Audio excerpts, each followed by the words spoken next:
ओंकारो यस्य मूलं क्रमपदजटिलं यस्य छन्दांसि शाखा ऋक्पत्रं सामपुष्पं जजुरुचितफलं स्यादथर्वा प्रतिष्ठा यज्ञच्छायाः सुसीता द्विजगणमधुपै गीयते यस्य नित्यं शक्तिः सन्ध्यात्रिकालं पठेत दुरितभयहरः पातु नो वेदवृक्षः। नमस्कार दोस्तों, मैं प्रकाश रंजन मिश्रा फिर से अपने इस YouTube चैनल में आप सभी का स्वागत करता हूं।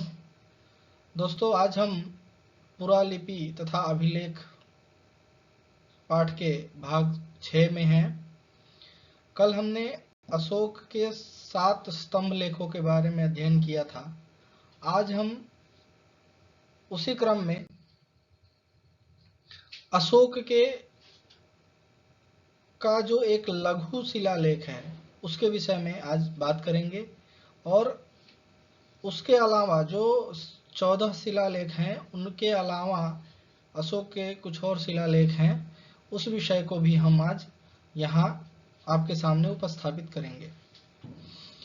तो आप ये जो स्लाइड है इसमें देख सकते हैं कि अशोक का जो गुर्जरा लघु शिलालेख जो है वह दतिया, एक मध्य प्रदेश में स्थान है, वहाँ पे गुर्जरा नामक जगह पे दतिया, जिसको दतिया कहते हैं, मध्य प्रदेश में है, वहाँ पे यह शिलालेख प्राप्त होता है, जिसकी भाषा जो है वो प्राकृत भाषा है और उसकी लिपि है वह ब्राह्मी लिपि है। अब इस शिलालेख का विषय क्या है, इस विषय पे हम जब चर्चा करते हैं तो इसका मुख्य विषय जो है वो धर्म का उपदेश है। अधिकतर सभी शिलालेखों में अशोक ने धर्म के विषय में अवश्य चर्चा की है, और इस शिलालेख में भी, यह जो लघु शिलालेख है इसमें भी इन्होंने धर्म के विषय में ही कहा है। और इस शिलालेख में अशोक को देवताओं का प्रिय राजा माना गया है, प्रियदर्शी राजा कहा गया है। यह प्रश्न यूजीसी नेट में बहुत बार आ गया है कि देवानाम प्रियः कः, तो अशोक, इसका आंसर अशोक है, क्योंकि उनके शिलालेख में उन्होंने ऐसा संस्कृत में लिखा है कि देवानाम प्रियः प्रियदर्शी आसीत। ऐसा अशोक जो है वह देवताओं के प्रिय प्रियदर्शी हैं।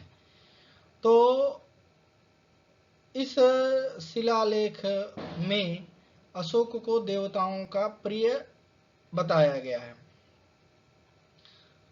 यह प्रश्न बार बार आ चुका है नेट में, आप पुराने पेपर देखते होंगे तो आपको पता चलेगा कि यह प्रश्न आया हुआ है।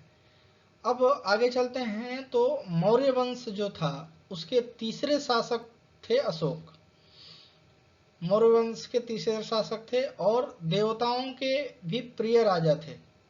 ठीक है, तीसरा शासक जो है उसका क्रम बता रहे हैं। तो प्रथम शासक थे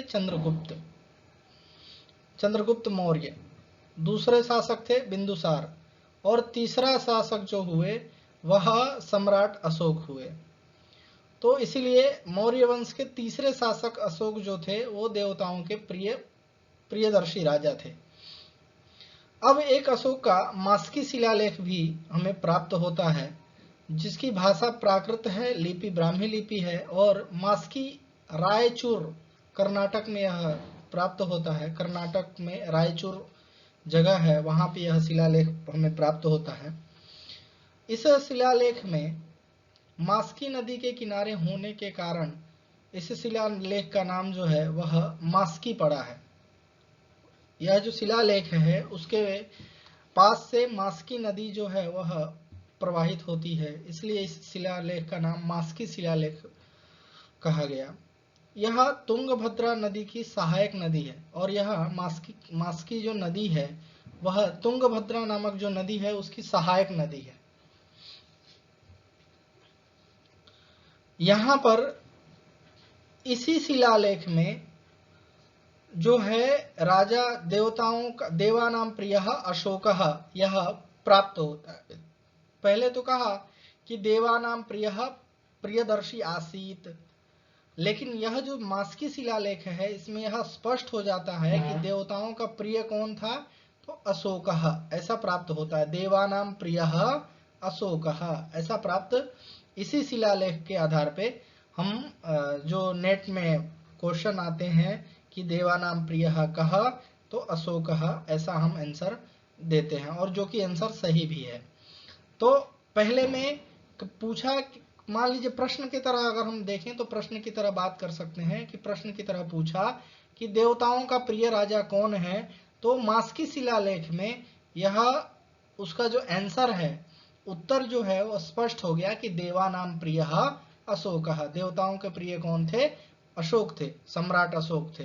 तो इस तरह से यहाँ प्रश्न और उत्तर दोनों का समाधान हो गया। अब हम आगे जो रोमन देई के जो शिलालेख और स्तंभ लेख हैं, उन सब विषयों को अगले पाठ में पढ़ेंगे। तब तक के लिए धन्यवाद।